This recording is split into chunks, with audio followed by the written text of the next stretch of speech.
Are we up? We're up. Yeah, here we go. Line. Just kidding. Day 38 in case you're keeping score at home. I know, it's all we do. Anyway, welcome to Day 38 Quarantine Cocktail Show. Oh, it's a good one today. Easy drink, great drink. We're going quarantine White Russian tonight. I don't think I can screw up any of the pronunciation. Oh, there. Yeah, we'll figure it out. Let's go. I hope you're all ready for this one. Blue Monkey Quarantine, take care of us. All right. So, we're going to go with the White Russian. Great drink. Not the most popular drink. We'll talk about that later. But where does it come from? Well, you can't talk about the White Russian without first talking about the Black Russian. All right? So, the Black Russian, simple drink, right? It's just vodka and Kahlua. But where did it come from? So, let's go back. 1949. 1949. We're going to go ahead and make this drink, right? So, starts off with a bartender, Gustav Tops. Now, if you're thinking, man, that doesn't sound like the most powerful Russian name, that's because the Black Russian ain't from Russia. It is actually from Brussels, Belgium. Actually, we're at a hotel, the Hotel Metropole. And this drink, there's an exact history to it because Gustav made this for one specific special person, a bit of a celebrity.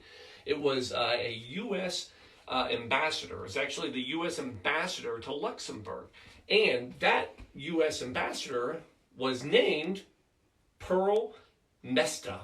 She was a bit of a celebrity because she, in fact, was a socialite in D.C. So she was known to have all these great parties, talk to the town, just an amazing woman. And again, actually got nicknamed, and you've probably heard this term, the hostess with the mostest. That was all her. Whole play was written about her as well. Call Me Madam. Good stuff. Anyway, so now everybody, if you're trying to figure out where the White Russian came from, that's where they will tell you start. I'll challenge you though. I think you got to go back a little bit further. You got to go back to 1930. Because the thing about the name, like, well, why is it called the Russian? Basically what was going on, vodka was still not a popular beverage. But it was the drink of Russia. So anything that was made with vodka typically had a name, something Russian. So when he dubbed this the Black Russian, it was because of the color of the drink with vodka. Vodka. So if you go back though to 1930, you'll find that there was another drink that was just called the Russian. And the Russian was basically vodka, gin, and creme de cacao. Sounds horrible, but that was the actual Russian. And then, keep going in time, so this drink just kind of progressed naturally, because in 1936, that's when Kahlua came out. That was the first coffee liqueur produced, and that was in Mexico. So, there's our drink, right? So when do we get to the White Russian? You got to fast forward. You got to get all the way to 1965. And in 1965, it's an interesting drink because there was not a ton of history on it. And actually, the first known occurrence, the first spotting of the White Russian was not at a bar. It was in a newspaper. It was printed in the Oakland Tribune. And it was a recipe for several drinks, all featuring one liqueur. And one of the drinks was called the White Russian. And the White Russian was vodka and cream, but it wasn't Kahlua in 1965. It was actually using, the ad was for Southern Coffee, which was a coffee liqueur made by Southern Comfort. No longer around, Southern Coffee. So anyway, that's where it started. And that's the recipe we're going to use, and that's kind of the classic. So, just going to put ice on glasses. Now, some people will mix it right in the glass, but we're going to go to this. Simple recipe. It is 2 ounces of vodka. The closest I can get to Russia is Horekovich. So sorry. I'll try better. But a good Russian vodka would not hurt. So that one's mine. And that one is Shelby's. Then Kahlua, so it's 2 parts, 1 part, 1 part. We're going to go 1 part. That one's mine. And that one. Now, if you stop right now, you got a great Black Russian. But we're going to keep on going. And again, some people will float the cream on top, and we're going to mix it because ultimately it's what you need to do anyway. Go 1 with the cream, and then 1 more with the cream. No need to get crazy with this. You don't have to beat this up. You don't have to shake it. You get a nice little cream. All you got to do is just give it a nice little stir. You're done. Now, so this drink, again, not the most popular or craziest drink out there. It did make a little bit of a revival in the 70s.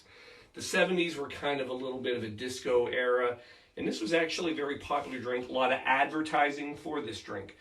All you do is strain it, put it right over the ice. It's actually very sweet, basically being pure alcohol. It's not that strong. But when did it really become famous again? Because it did have a rebirth, my friends. When was it? Somebody shot it out. 1998. Has it already been said? Big Lebowski. You better believe it. The Big Lebowski. The dude made this drink famous again. Trivia for you. How many White Russians did the dude drink in that movie? 9. 9 of them. How much did he love his White Russians? In one of the scenes, the man makes a Kahlua. It makes a White Russian with Kahlua vodka and powdered creamer. And in honor of that, I'm going to add my own powder to mine, but I'm going to add the old powdered Emergency. Now, I'm going to admit, this is probably the riskiest drink I've ever used it in, but on day 38, there's no way I'm stopping now. So we're just going to use it for a little bit of garnish. Nothing crazy, just a little bit of aromatics on top. And then, woo, good stuff. And that's your White Russian. This is all you need, my friends. This is going to set you straight. It's a nice, simple, easy drink. Again, if you want to be fancy and layer the drink, you can. Ultimately, you're going to stir it. This is one of the only drinks where I actually think it's okay if you use your index finger to mix it up if you actually have to. Anyway, that's all we got. It's day 38. We need an easy night, so we got it. It is Tuesday. I had to think about it. You know what that means tomorrow? Whiskey Wednesday. So join us tomorrow for a little bit of Whiskey Wednesday. Let me see how this bad boy worked out. See if the dude had it all together. Oh, it's such a freaking easy drink. I will tell you. I haven't had one in a couple of years, probably at least. And you forget, it is just smooth, easy drinking. So get yourself some vodka, get a little Kahlua, top some cream in it. By the way, if you don't have cream, you can use milk. You can make a lot of versions. Hell, if your milk is spoiled, you can still put it in here. It'll just be a sour Russian, and there's nothing wrong with that. Don't do that. That would be gross. But anyway, thanks for being here tonight. Love you all. See you tomorrow night. Same bat time, same bat channel. Probably shouldn't say that many times with the Wuhan. Forget all the bat stuff. See you tomorrow night. Cheers. Love you all.